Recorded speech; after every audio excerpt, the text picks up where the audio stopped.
oportunidade anterior, nós já tratamos a respeito da santificação do Espírito, baseado na primeira carta de Pedro, capítulo 1, versículo 2. Há desdobramento a respeito deste tema que naquela oportunidade tratamos. E é isso que nós gostaríamos nessa oportunidade de trazer. Vamos ler novamente a primeira carta de Pedro, capítulo 1, versículo 2, que diz assim: eleitos segundo a presciência de Deus Pai, em santificação do Espírito, para a obediência e a aspersão do sangue de Jesus Cristo, graça e paz vos sejam multiplicadas. Maravilhosamente, o Pai não apenas elegeu e planejou a nossa salvação, como garantiu também a nossa salvação ao encarregar a pessoa do Espírito de aplicá-la a nós. Isso significa santificação do Espírito, pois sabia que pela nossa própria vontade não iríamos querer o Evangelho. Não iríamos querer mudar o estilo de vida que levamos, que tivemos até aqui. A sua graça é mais visível pelo fato de não apenas nos dar a salvação, mas usar um meio de a receber. Ou seja, este meio é o Evangelho. Por meio do Evangelho, nós recebemos esta ação direta do Espírito Santo. Ele não espera por nós. Ele vem ao nosso encontro. Não somos nós que buscamos a Deus, mas Deus vem nos buscar. Sabe que nós jogaremos fora a salvação, jogaremos no lixo, como muitas vezes fizemos quando ouvimos as palavras do Evangelho. Foi exatamente isso que fizemos na primeira vez que ouvimos a pregação da palavra e que um conhecido trouxe para nós.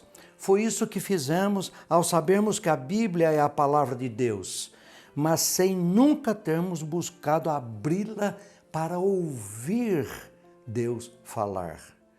Então, é uma situação muito interessante esta, porque a informação de que a Bíblia traz o que é necessário para a nossa salvação não necessariamente nos leva ao conhecimento. Por quê?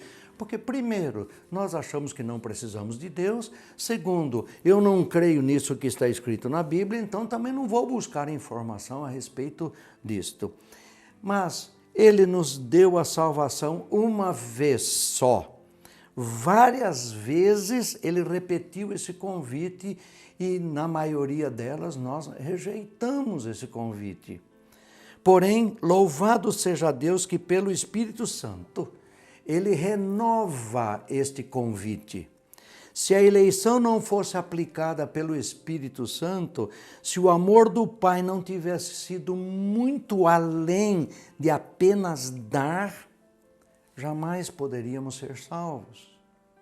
É porque Deus nos ama e Ele reitera este convite, é que, pelo Espírito Santo, nós somos salvos para poder ter, nós somos santificados para poder ter esta intimidade com Deus. Vejamos o que encontramos em Romanos, no capítulo 5, versículo 5. Acompanhe aí. E a esperança não traz confusão, porquanto o amor de Deus está derramado em nossos corações pelo Espírito Santo que nos foi dado. Ainda que os homens estejam mortos espiritualmente, Deus diz lá pelo profeta Ezequiel, no capítulo 37, versículo 5, ele vai dizer assim: assim diz o Senhor Deus a estes ossos, eis que farei entrar o Espírito em vós e vivereis. Mas se estivermos sujos, enlamecados, enlameados por causa do nosso pecado, o mesmo profeta Ezequiel, no capítulo 36, versículo 25, vai dizer o seguinte: então aspergirei água pura sobre vós, e ficareis purificados de todas as vossas imundícias e de todos os vossos ídolos vos purificareis. Essa água pura de que Ezequiel fala, Tito, no capítulo 3, versículo 5, Paulo vai dizer na parte B do versículo, vai dizer que é o lavar regenerador e renovador do Espírito Santo. Assim, nós fomos santificados do Espírito Santo, separados do mundo, diferenciados dos ímpios, tirado do reino das trevas para o reino da luz. A ação do Espírito revela o quanto o Pai nos ama e tem cuidado de nós. Mas a segunda revelação que nós podemos encontrar aqui é que, pelo Espírito Santo, a santificação pelo Espírito Santo nos impulsiona a sermos completamente dependentes dele ao querer que outros sejam salvos.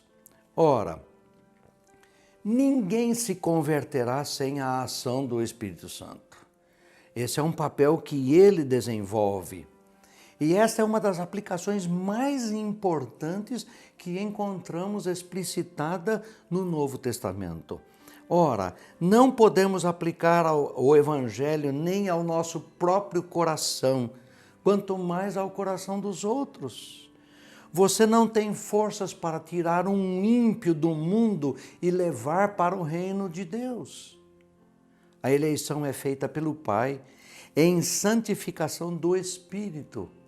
O livro de Atos dos Apóstolos mostra um episódio interessante no capítulo 16, versículo 14, quando ele diz assim: certa mulher, chamada Lídia, da cidade de Tiatira, vendedora de púrpura, temente a Deus, nos escutava. O Senhor lhe abriu o coração para atender às coisas que Paulo dizia. Veja como essa é uma questão muito interessante. Ela estava ali observando, ela estava ali ouvindo o que o apóstolo Paulo estava dizendo. E o texto diz claramente: o Senhor abriu o seu coração para recepcionar e para entender aquilo que o apóstolo Paulo estava ensinando. Sem o Espírito Santo, o homem natural não entenderá essa mensagem. Por isso é necessário que o ser humano nasça do Espírito, pois é o Espírito e não nós que convence o homem do pecado, da justiça e do juízo. Vamos ver o que está registrado em João, Evangelho de João, capítulo 16, versículo 8, diz assim: quando ele vier, convencerá o mundo do pecado, da justiça e do juízo. É ele quem age poderosamente em nossos corações para nos converter por intermédio da pregação.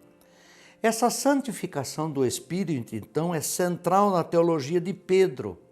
E ele experimentou isso de forma marcante quando, no momento em que ele estava pregando o Evangelho aos gentios, e veja que coisa interessante, ele estava pregando o Evangelho aos gentios, ele não tinha terminado a mensagem dele quando, diz o texto, que caiu o Espírito sobre todos os que ouviram a palavra e as pessoas foram convertidas.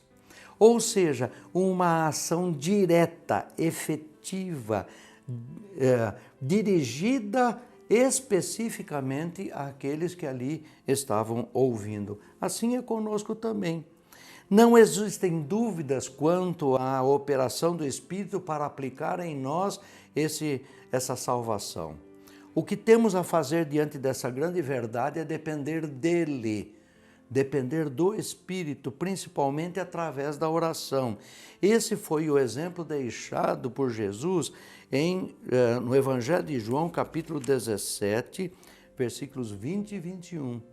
Não rogo somente por estes, mas também por aqueles que vierem a crer em mim por intermédio da sua palavra, a fim de que todos sejam um, como és tu, ó Pai, em mim e eu em ti, também sejam eles em nós, para que o mundo creia que tu me enviaste. É assim que devemos pregar, tendo a certeza da nossa incapacidade de converter quem quer que seja, mas reconhecer que podemos pregar debaixo do poder desse Espírito Santo, e Ele pode converter até o pior dos pecadores, e que Ele está sobre nós. O Espírito Santo agir por meio da proclamação da palavra que Ele mesmo inspirou. Gálatas 3:2 fala a esse respeito. Ou seja, em outras palavras, pregamos porque aprouve a Deus salvar os crentes pela loucura da pregação, diz 1 Coríntios 1:21. Mas há uma outra coisa também a perceber, uma outra revelação. A santificação pelo Espírito revela que uma das evidências que somos eleitos pelo Pai é se tivermos sido santificados pelo Espírito. Esta é uma das principais características da doutrina bíblica da eleição. Um verdadeiro eleito pela presciência do Pai será santificado do Espírito, ou seja, será convertido, separado do mundo para viver a glória de Deus agora, para viver em obediência àquilo que Deus coloca na sua palavra para que seja a nossa vida. A questão é muito simples. Dizer que você é um eleito, mas sem ter a evidência de ter sido santificado pelo Espírito, é algo muito perigoso. Por quê? Se alguém está em Cristo, nova criatura é. As coisas velhas já passaram. Eis que tudo se fez novo, diz Paulo na segunda carta aos Coríntios, capítulo 5, versículo 17. Aí vem a pergunta, isso é real na sua vida? Você, quando ouviu a palavra, o Espírito atuou na sua vida, trouxe a você, abriu o seu entendimento, e isso significou uma nova vida. As coisas velhas já ficaram para trás e agora existe um novo momento, uma nova expressão, um novo caminhar. Um eleito separado pelo Espírito do mundo. É esta a proposta que está na palavra. Você percebe na sua história que houve uma separação do mundo e das coisas do mundo? Ou você ainda está atrelado, você ainda está gostando das coisas que pertencem ao mundo? Você ainda continua amando as coisas do mundo? Se isso acontece, há uma probabilidade muito grande de que você não foi alcançado por esta santificação do Espírito, porque isto faz com que as coisas do mundo não tenham mais significado para nós. O que tem significado é aquilo que diz a primeira carta de João, no capítulo 2, versículo 15. Se alguém ama o mundo, o amor do Pai não está nele. A única forma de saber se você é um eleito é quando você busca saber se é eleito. Como é que eu faço isso? Nessa busca, você lendo a palavra, você orando, conversando com Deus, você buscando, você observando a sua vida no dia a dia, se você continua ou não agarrado, preso às coisas do mundo. Se você continua amado, continue orando e pedindo a misericórdia de Deus. Da mesma forma como o ladrão na cruz. O ladrão na cruz viveu uma vida toda destrambelhada, mas no último momento ele foi salvo pelo Senhor Jesus Cristo. Mas nós não precisamos esperar o último momento, porque nós não sabemos quando será o nosso último momento. Na verdade, ele pode estar usando esta palavra que você está ouvindo para inclinar o seu coração na busca da verdade. O Espírito Santo pode usar todas as coisas para lhe revelar a verdade mais valiosa da sua vida. Se há uma boa notícia para você, o Evangelho de Jesus Cristo, que o Senhor te amou apesar do seu pecado e lhe chamou ao arrependimento e à fé do seu Filho para a salvação do Espírito Santo. Venha, ouça, acolha para uma nova vida, um nascimento novo e viver uma nova vida diante de Deus.